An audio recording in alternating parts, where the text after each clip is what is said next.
Conhecendo o que é habitat e nicho ecológico, nós agora vamos avançar para outro termo chamado de cadeia alimentar, que resumidamente nós podemos dizer que é a sequência de organismos em que um serve de alimento para o outro. Basicamente isso.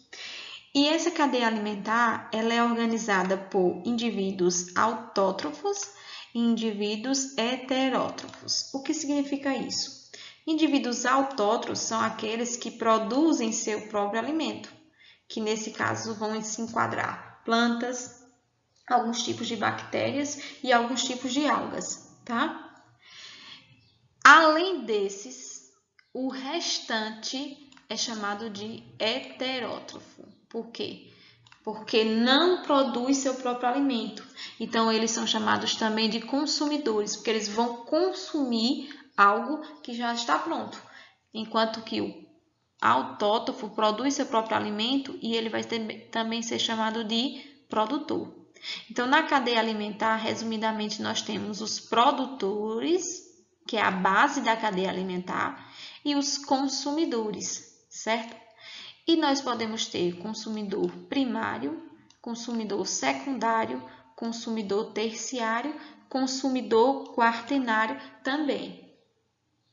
Para entender melhor o que é a cadeia alimentar, eu coloquei aqui um exemplo e nós sempre vamos procurar a cadeia alimentar procurando e tentando encontrar os produtores, né?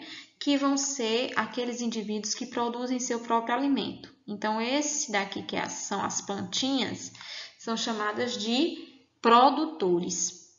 Logo em seguida, a gente vê que essa seta avança para o caramujo. Quer dizer que o caramujo se alimentou da planta.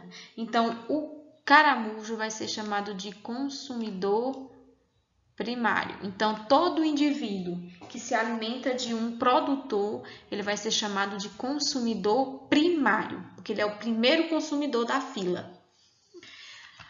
Se a gente analisar, a seta avança e vai para o lambari. O lambari, ele se alimentou do caramujo.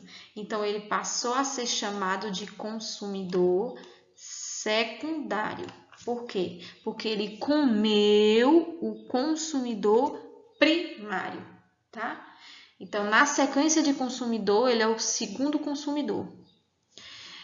Avançando a seta, nós percebemos que esse peixe maior comeu o lambari, tá?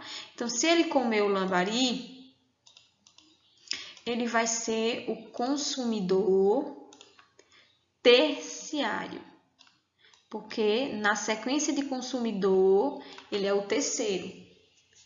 Já a seta avançou para a garça.